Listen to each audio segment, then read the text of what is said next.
Gimana Mas tadi kondisi warga yang telah bertemu dengan para tokoh bangsa setelah mengambil soal PIK 2, Bung Ari?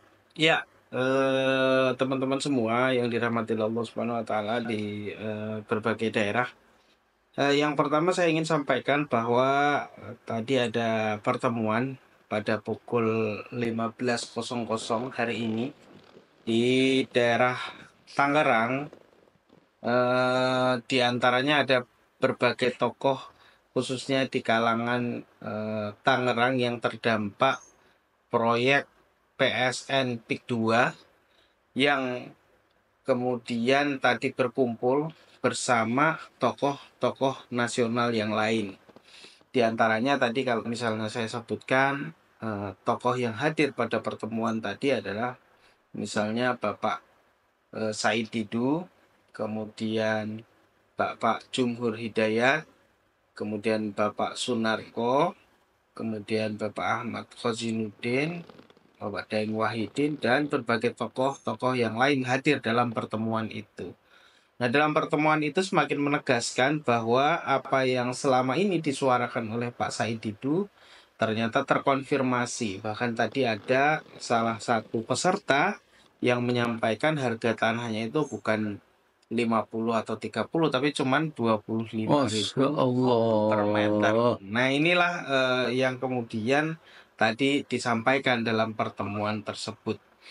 Dan nampaknya apa atau gerakan ini akan semakin meluas dan nampaknya akan semakin banyak ke depan ini konsolidasi-konsolidasi yang dilakukan karena ini sudah bukan isu yang dibawa oleh Said Didu sendiri, tapi ini sudah isu nasional dan secara terang-terangan masyarakat Banten tadi siap untuk dalam tanda kutip judul yang tadi di dalam pertemuan itu adalah tolak PSN, tolak PIK 2 dan batalkan PSN yang kemudian itu ditetapkan oleh Presiden Itu judul yang dilakukan oleh masyarakat Banten sekitar itu, Masya Allah. Ya. Masyarakat Banten yang kemudian tadi memberikan judul itu.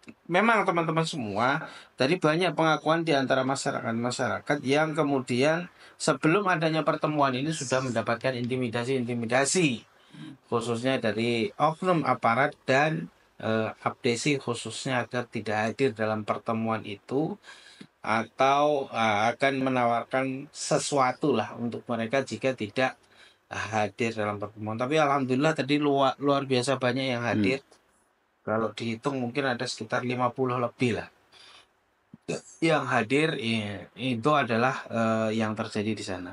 Dan kemudian hari ini juga ada gugatan yang masuk di Pengadilan Negeri Jakarta Pusat yang menggugat beberapa diantaranya adalah proyek PSN, kemudian gugatan terhadap Aguan, gugatan terhadap Antoni Salim, dan termasuk gugatan terhadap Mas Kota yang kemudian berpolemik soal PSN PIK 2. Yang menggugat berarti ada beberapa prinsipal. Yang menggugat ada 20 prinsipal dan ada 24 advokat yang kemudian mengawali gugatan ini, dan besok akan ditinjau atau akan diminta nomor ekotnya oleh pengacara yang menggugat di Pengadilan Negeri Jakarta Pusat. Jadi itu infonya teman-teman hari ini, update soal PSN PIK 2. Nah, tanggapannya Oling bagaimana tentang pertemuan ini? Ya, saya kira begini. Memang pertemuan di dua tempat akhirnya tidak terelakkan.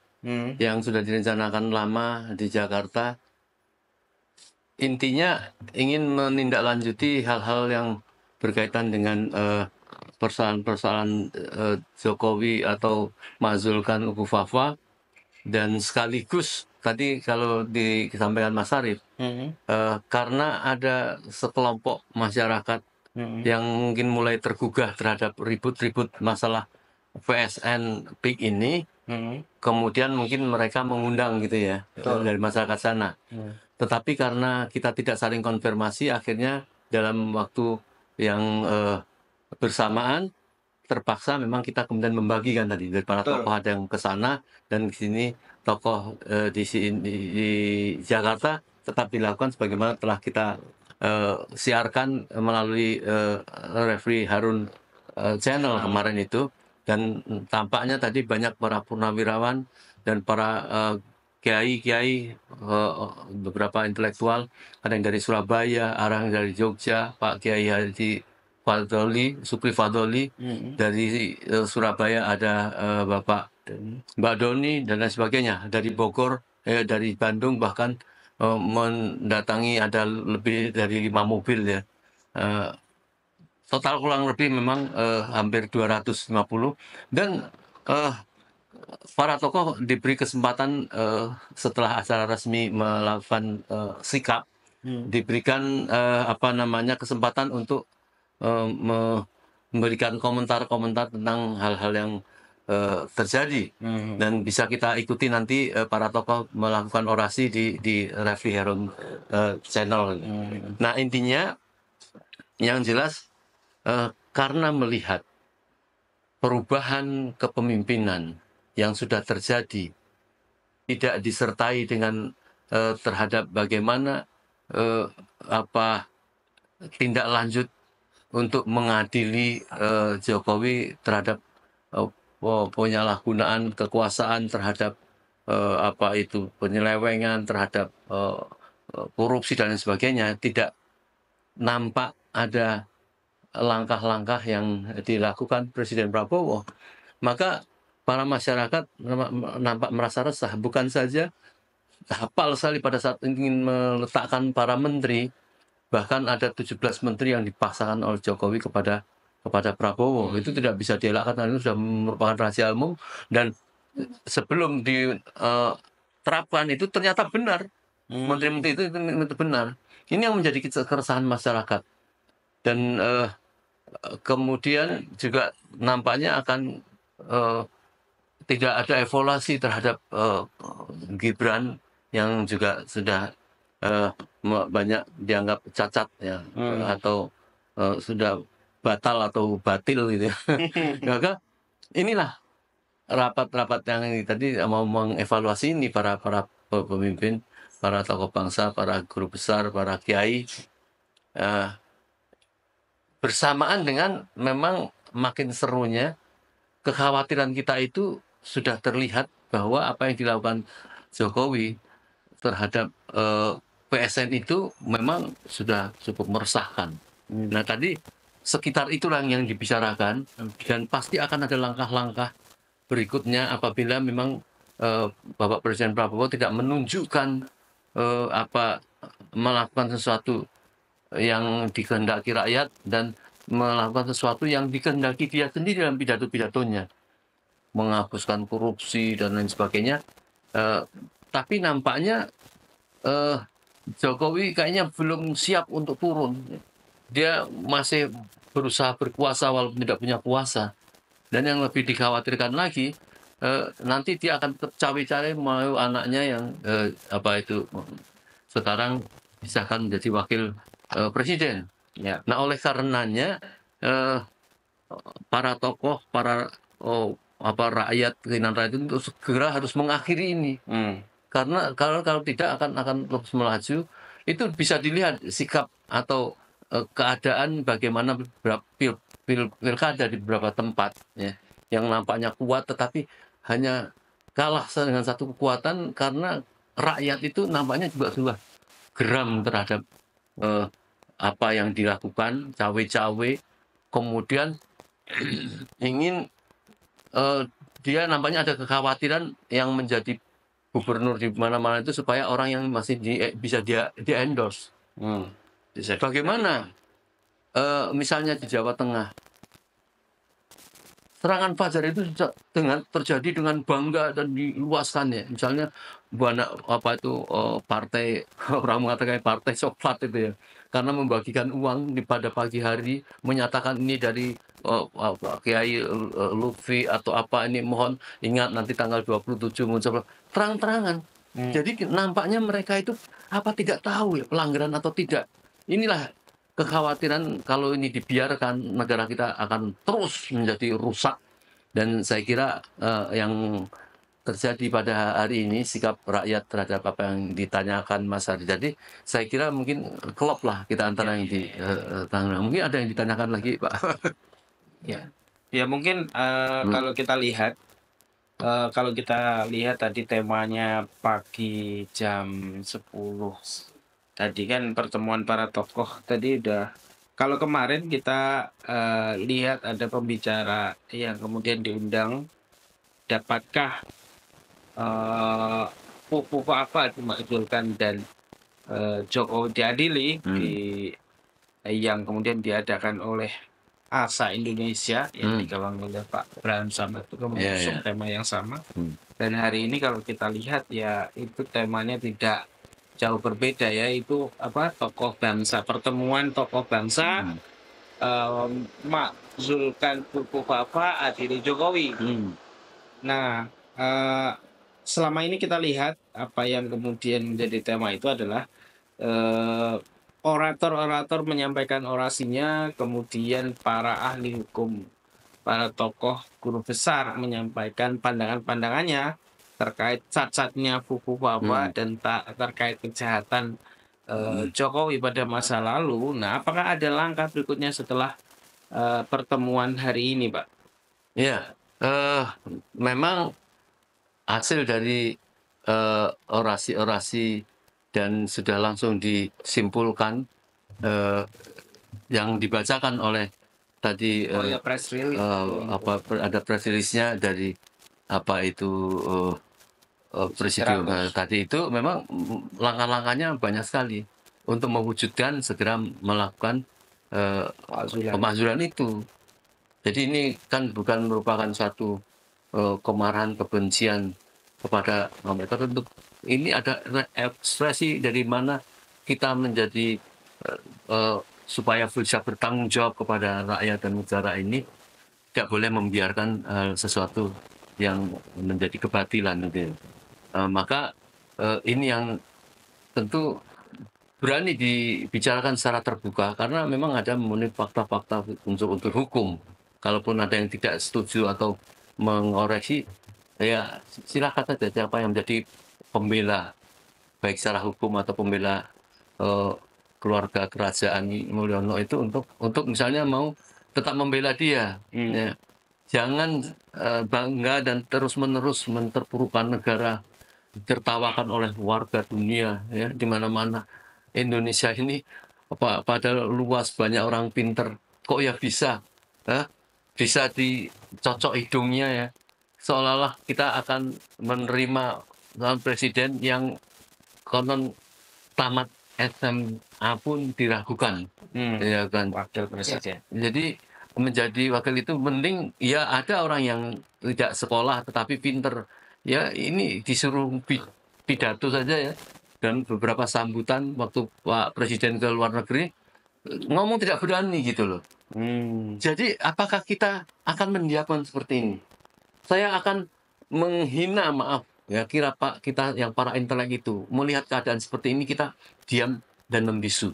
Itu tadi ada salah satu tokoh Pak Kiai Haji Atian Ali Muhammad Dai mengatakan bahwa kalau orang yang diam pada kebenaran itu sudah menjadikan Saitonu Akros, setan yang bisu. Ya. Maka kita dorong setan-setan untuk berbicara. Jadi supaya maksudnya siapa? Kita ini orang yang mendiamkan pada kejahatan itu dikatakan setan yang bisu.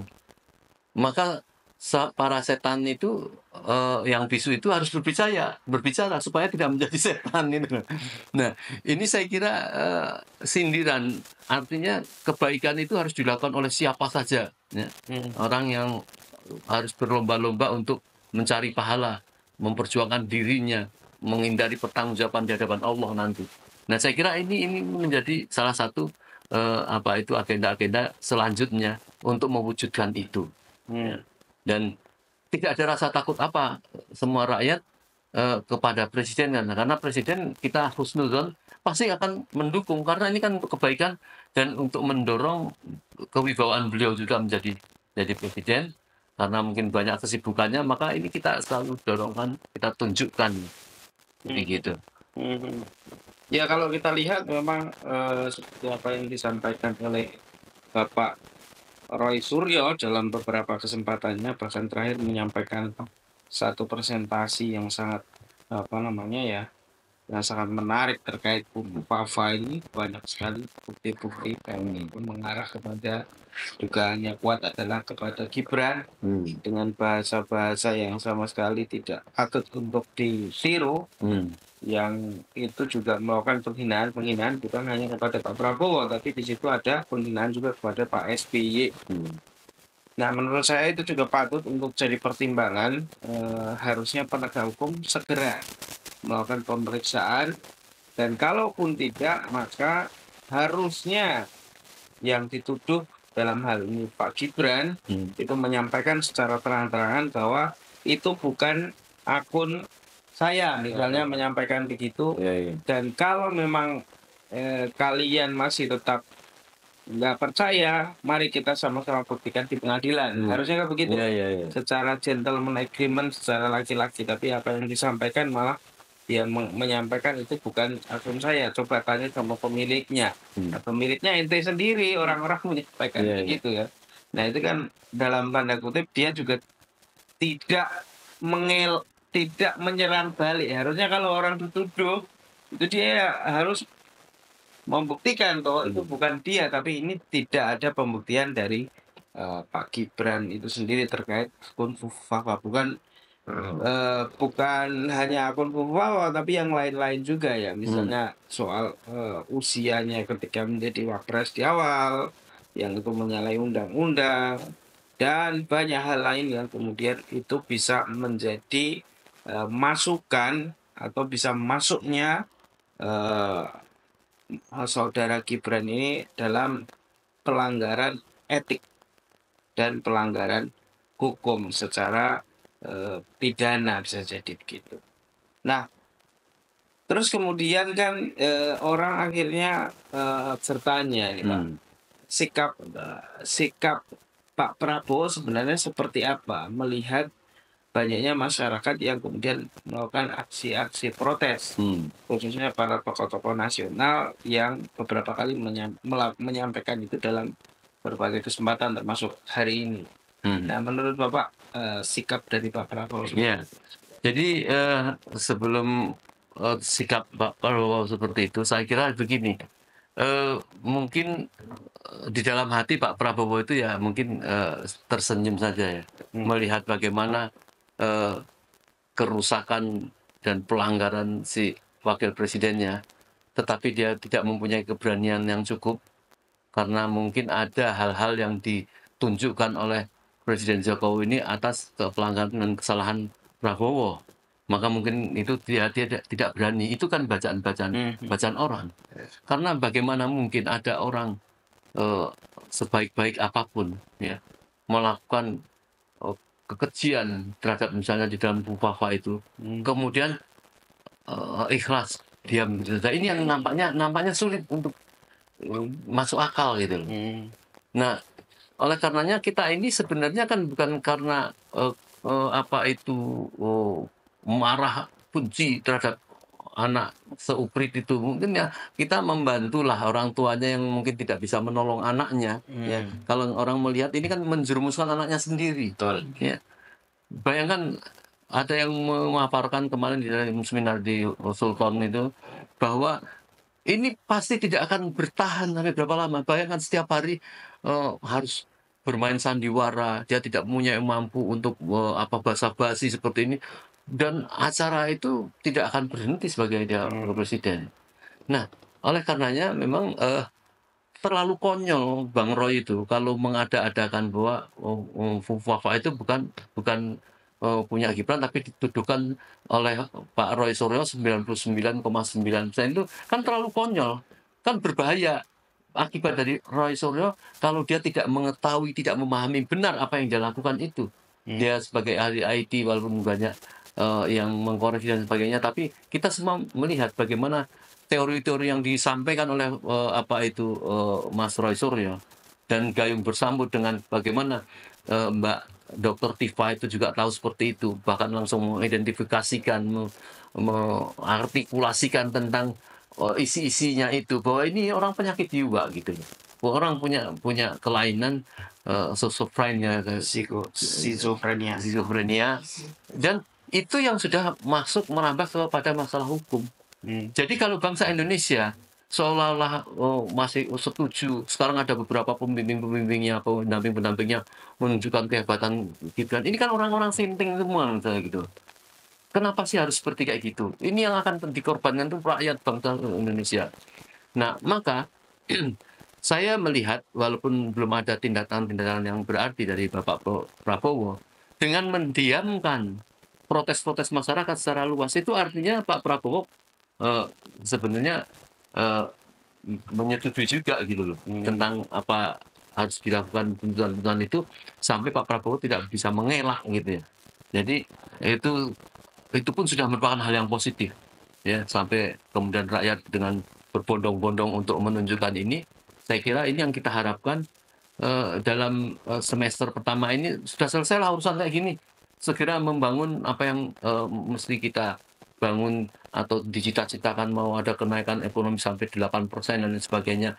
Walaupun Menteri Keuangannya juga tidak menyaksikan bisa sampai 6,5 ini, tapi Pak Presiden mungkin mempunyai pandangan sendiri, harapan sendiri gitu. Bisa sampai seperti itu, ya kita doakan saja lah ya. Karena bisa saja seorang pemimpin yang adil untuk mendoakan berjuang rakyatnya, siapa tahu Allah itu bisa mengubah keadaan itu kalau melihat orang itu baik. Karena Allah kan bisa mengubah, memasukkan unta ke dalam lubang jarum saja bisa gitu. Saya kira mungkin itu. Ya. Yang kedua mungkin yang isu seksi berikutnya adalah soal PIK 2. Dan kalau kita lihat tadi yang disampaikan para tokoh kan, selain mengusulkan pada tadi Jokowi, adalah menyoroti soal isu PSN PIK 2 juga di pertemuan tadi ya, saya pikir khususnya yang di Jakarta ya.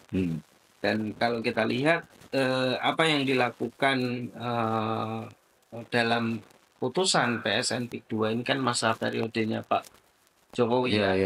Jadi seharusnya jika itu adalah keputusan yang dilakukan oleh Presiden sebelumnya, bisa saja sebenarnya Pak Prabowo mengeluarkan Perpres yang baru, peraturan Presiden, yang kemudian dengan itu membatalkan PSN PIK 2. Namun nampaknya ini masih belum dilakukan oleh Pak Prabowo sampai dengan hari ini. Nah, menurut Pak Mursalin, apa yang menyebabkan dalam tanda kutip, kita tahu semua bahwa PSN PIK 2 ini kan melanggar ya, karena wilayah, batasan wilayah PSN PIK 2 itu kan hanya 1.755 hektar dan 1.300 diantaranya adalah hutan mangrove dan lain sebagainya, dan hanya sisanya itulah yang kemudian boleh dibikin perumahan. Tapi hari ini sudah sangat jauh lebih luas daripada yang seharusnya. Namun kenapa kira-kira Pak Mursalin melihatnya ini belum ada, dalam tanda kutip ya, tanggapan secara resmi dari Presiden Prabowo?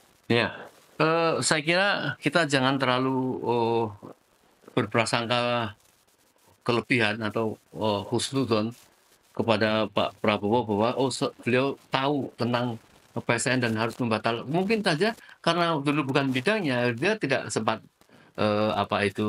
mengikuti persoalan itu tentang jumlah dokumen. Sekarang kan baru terbongkar bahwa yang didengung-dengungkan PSN PIK 2 itu ternyata cuma 1.755 hektar, dan itu sudah sebagian besar merupakan hutan mangrove, dan ada sedikit itu mungkin baru tahu gitu.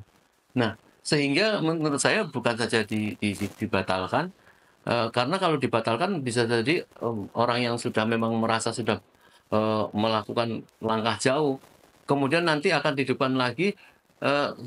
Contohnya masalah Rempang itu kan nampaknya ternyata belum berhenti walaupun tidak diberitakan itu.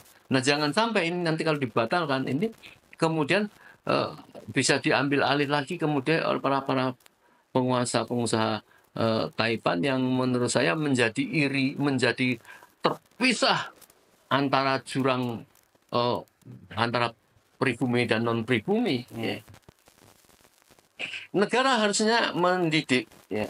Kita ini negara kaya dan negara luas, penduduknya banyak dan universitasnya juga ratusan ya. Mulai dari UNER sana ya, mulai dari ada apa itu apa di Malang, Nibro, ada Universitas di Solo, ada UGM, ada apa itu Undip, ada di Bogor, ada di Bandung banyak, di Jakarta, di Unsri, di Unhas, di banyak. Itu kan semua memiliki fakultas-fakultas apa itu sipil dan sebagian arsitek. Apa tidak ada keinginan rakyat mendorong pada para pemuda-pemuda itu untuk bisa memiliki kepandaian, jangan malah mereka menjadi penonton daripada para pengusaha-pengusaha yang eh, selalu ngambil untung dan tidak jelas asal muasal mereka itu. Jadi memang harus ada apa cita-cita itu. Pak Prabowo memaparkan kepada para orang-orang pantai, orang-orang senior untuk membicarakan ini. Sebab kalau dibiarkan lagi, nanti lagi-lagi kita akan dihabisi. Sejelek-jeleknya tidak adil lah bagi orang-orang pengusaha orang Indonesia. Toh hartanya tetap berputar di dalam negeri sendiri. Kalau orang yang punya kekayaan yang sudah kemudian terjadi satu apa itu penyebaran ya, kemudian kekayaan dibawa keluar dan lain sebagainya, ya mereka enteng kalau pada saat menghadapi perlawanan kekayaan jadi overcome. Oleh karena itu ini apa itu kekayaan yang menggiurkan. Kalau ada pembangunan memang seperti semacam PSN PIK itu, ya memang harus dilibatkan apa itu harus dikotak ulang. Mengapa kok sampai bisa dijatuh kepada apa itu pengusaha-pengusaha yang menyebabkan iri orang-orang pribumi gitu. Kok tidak ditindaklanjuti itu, malah dibiarkan menjadi kacung-kacung yang dengan gaji ya apa itu bagaimana saya pernah menyampaikan kita nih bangga sekali kalau punya anak kerja di Freeport, gajinya 10 juta, 20 juta. Padahal ternyata cuma disuruh pada saat itu ya, disuruh menjadi kacung untuk mencuri emas-emas dibawa keluar kita. Nah, ini jangan sampai terjadi. Walaupun berat, tetapi sebenarnya melihat dari latar belakang Pak Prabowo sebagai presiden yang berlatar belakang TNI, mestinya mampu. Tentang cita-cita mestinya mampu karena buku tulisan-tulisan beliau itu kan dan pidato-pidatonya menyenangkan itu. Tapi jangan dalam prakteknya ternyata beliau ini menjadi semacam apa subordinat daripada termasuk presiden penjajah apa itu Jokowi yang sedang dituntut oleh rakyat untuk harus diadili dan kejahatan-kejahatannya. Jadi itu harapan saya ke depan mestinya memang harus dibatalkan. Harus dibatalkan karena nggak jelas juga sudah harga tadi tangan 20 ribuan seperti itu, banyak orang yang itu pun tidak dibayar secara lunas dan sebelum lunas pun konon banyak cerita sudah diuruk tanah-tanah itu. Ini apa namanya kalau bukan penjajahan? Penjajahan nyata di depan mata kita dan saya kira semoga apa itu pemerintah segera melibatkan para tokoh, para rakyat sendiri untuk membicarakan ini supaya terjadi satu perubahan penyelamatan Indonesia. Ya. Mungkin terakhir apa pesannya buat masyarakat Indonesia? Ya kita tahu tidak semua masyarakat berani berbicara ya. Semua masyarakat khususnya yang terdampak soal PSN kedua tidak berani speak up karena banyaknya apa ya intervensi dan banyaknya dalam tanda kutip ya tangan-tangan ya, khususnya tangan-tangan dari para penguasa sekitar yang kemudian menakut-nakutin mereka entah dengan dibayar atau dengan aparat negara yang dikerahkan untuk menakut-nakutin mereka. Nah, apa pesan buat orang-orang yang seperti itu? Ya, saya berharap kepada saudara-saudara tercinta di seluruh Indonesia, kita jangan menjadi inlander, menjadi mental kacung gitu, yang dipekerjakan oleh para penjajah itu dengan hasil yang kecil kita diadu domba. Itu yang dinamakan, itu namanya politik divide et impera. Politik belah bambu. Kita kalau membelah bambu itu yang satu diinjek, yang satu diangkat. Ya. Banyak orang yang seolah-olah diberikan kasih sayang dengan kasih, tapi Anda sedang diadu domba dengan rakyat. Ya. Janganlah kemudian dia merasa punya centeng-centeng, menakuti rakyat sendiri. Ya. Jadi kita harus merasa merdeka di negeri kita sendiri. Kalaupun memang di negeri kita memang faktanya banyak, sudah jumlahnya banyak orang-orang China yang memang sudah bergabung kepada kita. Kita ingatkan supaya marilah kita bersaudara dengan jujur, ya, dengan memberikan bimbingan kepada orang rakyat Indonesia sendiri yang lemah di dalam bagaimana dia punya usaha. Tapi jangan malah dibodoh-bodohkan, dibodoh-bodohin untuk terus menjadi orang bodoh, terus untuk dijajah. Ini terjadi satu jarak antara miskin dan kaya. Ini kan tidak nyaman juga gitu. Jadi mencari uang secara biadab seperti kayak gitu, secara licik-licikan seperti itu, tanah dibeli dengan harga 20.000, 30.000, kemudian disulap, dinaikkan NJP-nya, kemudian menjadi kemudian sekian puluh juta, ya. Dan dalam proses itu menggunakan tangan-tangan para rakyat untuk menghardik rakyat kecil. Dan yang lebih menjadikan menggunakan aparat baik TNI atau Polri untuk mengusir-ngusir yang dia kan sebenarnya tidak tahu persis melaksanakan perintah seperti itu. Apa? Saya tuh heran ya, mengapa para aparat itu melihat rakyat nangis-nangis, orang tuanya ditangkap, diusir, tidak ada rasa kasihan ini. Marilah kita tingkatkan rasa kasihan kita, persaudaraan kita. Ya. Dan saya khawatir ada yang sudah mempunyai prediksi bahwa Indonesia ini memang udahlah, pokoknya sebentar lagi sudah terjajah dan tetap baik-baik saja lah orang Indonesia, walaupun hanya menjadi kacung-kacung misalnya. Apa kita mau seperti itu? Nah inilah satu tawaran yang sangat bagus sekali kepada Bapak Presiden dari rakyat, ya. Apabila Pak Presiden juga kemudian ada waktu untuk memberikan musyawarah, mendengarkan masukan-masukan dari para rakyat yang pinter-pinter secara terbuka. Ya. Kalau dulu di zaman Pak Harto misalnya mertua Pak Prabowo mengadakan dialog-dialog seperti kelompok capir dan lain sebagainya, lakukanlah itu. Nah sehingga tidak bisa disalahkan kebijakan Pak Prabowo yang ditekan-tekan oleh orang-orang. Kalau melihat sendiri mereka bagaimana masukan-masukan rakyat itu untuk seperti itu. Saya kira inilah masukan saya. Marilah kita peduli. Kita memang harus berkeringat, ya. Tetapi keringat kita ini akan menjadi pahala, menjadi menolong bangsa, menolong anak cucu kita ke depan gitu. Sebab kalau kita merasa tidak mau bergerak, ya kita sudah punya uang yang cukup ya untuk belajar dan sebagainya. Tetapi bagaimana anak berikutnya gitu. Nah, sekarang ini terjadi. Ya, yang tadi Mas Arief ceritakan bagaimana rakyat-rakyat Banten sekarang melakukan perlawanan. Itu kan berarti mereka dengan kecerdasannya sudah melihat, membayangkan bagaimana mereka melakukan perlawanan itu tanpa memperhitungkan takut atau tidak. Tapi ini bagaimana kemuliaan segera diperoleh. Oke. Ya kalau gitu mungkin apa yang disampaikan Pak Nur Salim tadi bisa memberikan semangat ya, khususnya untuk masyarakat yang terdampak PSN PIK 2 karena kalau kita lihat ini masih banyak sekali masalahnya, khususnya ini kan PANI ya, dan di bawah naungan PANI. Nah maka tentu ini juga harus jadi perhatian pemerintah bahwa ini masih dalam sengketa. Masyarakat ini belum clear ya, itu walaupun sudah masuk bursa efek ya, harusnya itu tidak bisa masuk ke sana karena ini belum clear and clean secara hukum dan secara undang-undang. Mungkin begitu Pak ya. Ada yang ingin disampaikan yang terakhir mungkin?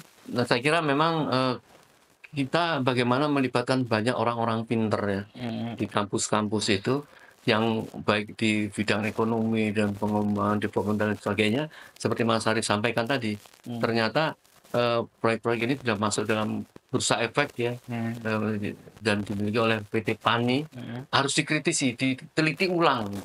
Itu kekayaannya betul milik siapa dan seberapa, sehingga orang mau membeli sahamnya itu tidak tertipu gitu. Mereka ngerem dulu lah. Ini sekarang sedang digugat oleh masyarakat itu. Nah, sehingga kepedulian secara ini semacam ini yang bisa menyelamatkan kita.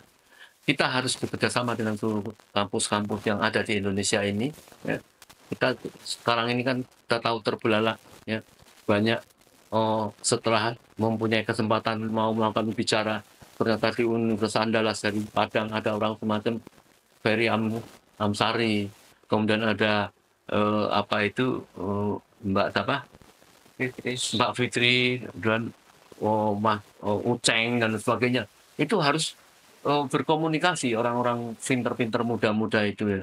Saya kira ya resiko memang negeri menjadi maju memang pengawasan dan kepandaian kita tidak boleh di bawah rata-rata, sehingga dibodoh-bodohin orang yang tidak bersahabat ya, membodoh-bodohin para pejabat dengan dikasih uang-uang receh sogokan, sehingga seolah tidak mau meneliti bagaimana mereka merampok harta negara karena sudah merasa memberikan sesuatu pada pejabat, pejabatnya tidak berani mengkoreksi karena sudah menerima sesuatu. Ini yang terjadi. Ya, maka insya Allah kita harus mendekatkan diri kepada Allah, pencipta, pemilik, dan pengatur alam dan manusia seutuhnya, sehingga usaha kita ini tidak menjadi kejahatan, tidak menjadi kemarahan, karena kita betul-betul punya Allah yang kita tahu berbuat kemuliaan itu akan menjadi baik kita di akhirat kelak. Saya kira itu. Ya. Baik. Oke, baik teman-teman yang sudah menonton, terima kasih, dan mudah-mudahan malam hari ini bisa memberikan insight baru dan informasi baru tentang apa yang hari ini dilakukan, dan hari ini yang kemudian para tokoh dan para aktivis kemudian bersatu melakukan hal-hal yang bersifat konstitusional. Itu baik, terima kasih yang sudah menonton. Wassalamualaikum warahmatullahi wabarakatuh. Waalaikumsalam warahmatullahi wabarakatuh. Keren.